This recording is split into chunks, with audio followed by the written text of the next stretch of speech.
Micro influencers, as promised, let's dive a little bit deeper on this topic. As you're starting to do, I would say 20 to 30,000 a month in gross sales. You got a couple thousand at least in profit coming in. This is where I would consider researching and starting the process of micro influencers. Just to give you a level of scale, I have never implemented this strategy on a store doing less than $30,000 to $40,000 a month. Ever. So just pretty simple kind of point. I want to make sure things are working.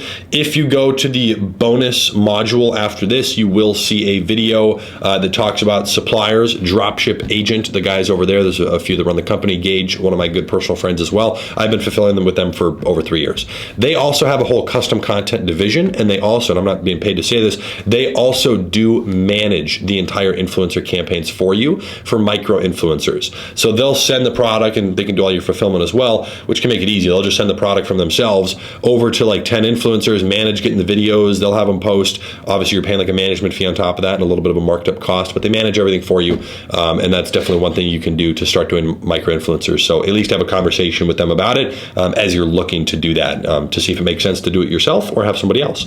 So the primary focus is to break even on the front end while getting more brand awareness. And this is a key part, custom content to use as ads. Otherwise, I would never do it if I didn't get this piece right here. Because it becomes very difficult to come up with new ideas and new variations and just new things.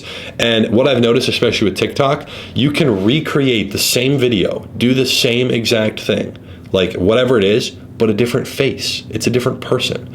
And so it actually reacts very differently. And it's like you're launching something totally new. So that's kind of the goal. The reason I say break even, because roughly you're gonna notice a little boost in sales, depending on how many you're doing, how big the influencers are, but it's tough because you can't really track it. So, it's just, you're like roughly eyeballing it. Now, it's, like I just said, it's very difficult to track influencer results if you are running paid ads. So we just roughly go off like the store averages.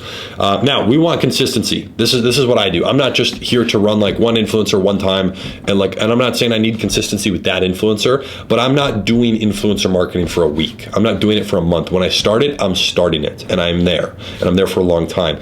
And the reason for that, it's just not worth the effort. So what I do is it's not worth the effort, I'm saying, if you only do it for like a week and 5 influencers. So I set a monthly budget. Usually, hey, the store's doing $50,000 a month, $12,000 in profit. I'm now only going to spend, I'm going to spend $4,000 a month right now on influencers for the next 3 months minimum, and then I'll readjust the budget if I need to. And so like I stick to that, and it becomes a challenge. I have to spend $4,000 or more. That is the thing, like you have to.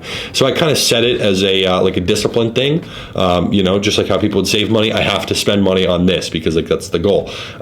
So yeah, that's kind of like the primary focus around it. And just to build off that point, money from a bigger financial perspective has absolutely no utility unless it's used. So once you have it and there's a surplus of cash in the business, it's making consistent profit, don't stockpile it, use it. It has no utility. It does not help your company in any way to have money sitting in the bank, like in the company. So obviously, like, beyond basic reserves and being able to sustain your cash flow and your growth, it does not serve you any purpose. The money is better spent on general awareness, even if it doesn't make you profit. Simple as that. Okay, some specifics to talk about. Typically what I'm doing, I start with influencers under 50,000 followers. The reason for that is just simple price, and they're also really easy to communicate with because they're not getting bombarded with messages. They'll usually charge $100 to $200 for me to send them the product, so they get a little free product.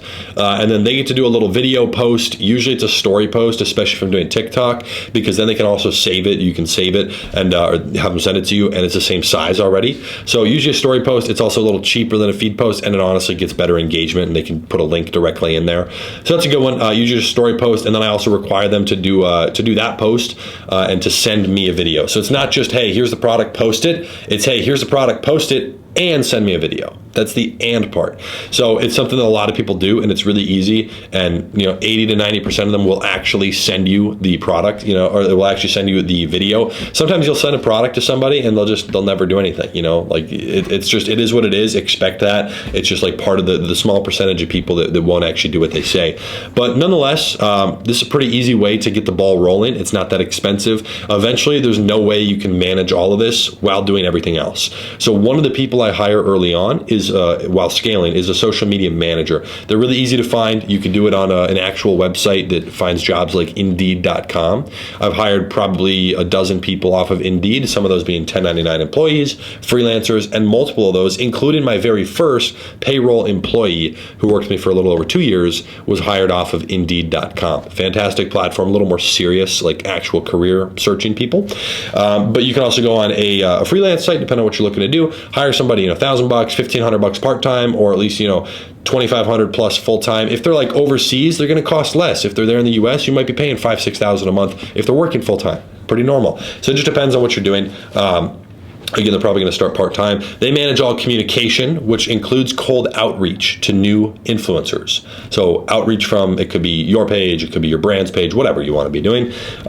Outreach, communication, handling all like the schedules and making sure people are doing everything and getting paid, so you can put them inside of a business PayPal account or a business account or whatever it is, or they can have a company credit card, whatever you want to do for structuring finances. You can even add them onto a bank account. Posting on your social media, they do that. So now you don't have to worry about that, posting 2-3 times a day on TikTok. They handle all the influencers, talking to them, paying them, making sure they post, double checking that, making sure the video's right, getting copies of the video, posting on your social media, sending you, they can be the ones that, send it to the editors who then mix up clips and put it in a Google Drive, and then you can run ads with that. So there's a lot of different ways you can do it. Again, you outline the targets and requirements they have to hit, then they do it. It's pretty simple. They're your employee. Also, just to give you another quick frame of reference when talking about influencers, I have a personal friend of mine. He's been a great friend for 6 years. And what he does for a living is he connects brands with influencers. Now, it's on a much larger scale. We're talking people with millions of followers. These, like the cheapest promotions are like $2,000, $3,000 for one shout out. And all the way up, I've seen $30,000 for one post. You're talking about people, tens of millions of followers. So he does all that in the way that his fee is structured, just so you know when you're looking for people. He will connect you with that. He'll negotiate a better rate, make sure they post, make sure they do everything, communicate, handle everything, give you suggestions, but he'll put you in touch with them. And he takes 25% on top of the fee. So if that influencer is charging $10,000 for promotion, it's going to cost you as the brand $12,500 because they're going to get 10 and he's going to get 2,500. So he takes 25% of that fee. So that's like a somewhat normal way that people structure things. There's a lot of, they're called agencies, where they manage a lot of models or talent, whatever you want to call it, large influencers of all kinds. And you can reach out to those companies, search for them, and those are places where they can kind of bundle things together. You can do one big campaign with 5 of their talent people, reaching, let's say you want to reach 10 million followers or 20. There's a lot of ways you could structure it, and they can help you do that kind of all at once. So those are a couple of specifics. Then some of the things I do promotions with the same influencers every 1 to 2 weeks. I want to have them posting it weekly or bi-weekly. My initial goal is to spend at least $1,000 a week. Like I said, $3,000-4,000 a month minimum, and usually it's 5 because there's a management fee in there. So 5 to 10 influencer posts with 5 to 10 new custom videos for me to run ads to. And again, like I said, I have a freelancer who can edit those together. Variation is key. So it's absolutely crazy, because if you're doing, let's say it's $100 a post, you're using super small influencers, and you're doing 10 of them a week. You're paying $1,000 a week. You're getting 10 shout outs that are at least going to bring you that $1,000 back, almost always. You're going to get 10 new videos every single week. That's 40 a month. That's going to be insane to try to run ads with that many. That's a lot. That also gives you enough custom content just from those videos to post more than once a day on TikTok, not to mention if you're mixing stuff and editing it together, which you should be. Again, variation is key, both in the ads and in the social media content. Like we talked about earlier, you can just change the hooks, remake certain things, and change certain aspects of the video. It's pretty easy. And then over time, some creators will get cycled out. If they only have 15,000 followers, you can't use them more than 5, 6, 7 times. It's just, you're saturating that audience. So they get cycled out. I don't want to do the same thing with the same person for 5 months if it's every week. It's ridiculous. So switch it up, have them do another product. You could have somebody who's clearly working and getting good engagement, have them promote another product of yours and get another video for that so you could run ads. Or if there's an upsell product that's working well, like I mentioned, you could go run ads to that product. So you'll need some videos, have them do that. This is more so going to be up to your social media manager to keep an eye on, engagement dropping on the promotions, etc. They're looking for those things. But at the end of the day, if it's your employee, your team member, your freelancer, it's your job. It's your responsibility. You have to keep an eye on them. You have to be the one training them, making sure they're able to do what they're doing, and making sure that their performance is solid. So that is more so what we do on the micro influencer side of things. It's really not the most expensive thing in the world. I'm going to tell you right now, the most annoying and difficult part of this entire process has nothing to do with finances or getting the video or whatever. It is pure communication. It is absolute nightmare trying to communicate with a lot of influencers, and it just will always be a headache. And that's why I put somebody in place, usually part-time, $1,500, get them started, or I'm using somebody who can manage all of it. It's one of those things. You'll need the content as you're scaling. When the money's coming in, do it, and it's going to be a nightmare to communicate. So just expect that, but well worth it for sure. And then as you make more money, you just move to larger influencers. That's it. And then you have the money, you'll be able to pay fees and pay for automation and management, which will make it so much easier,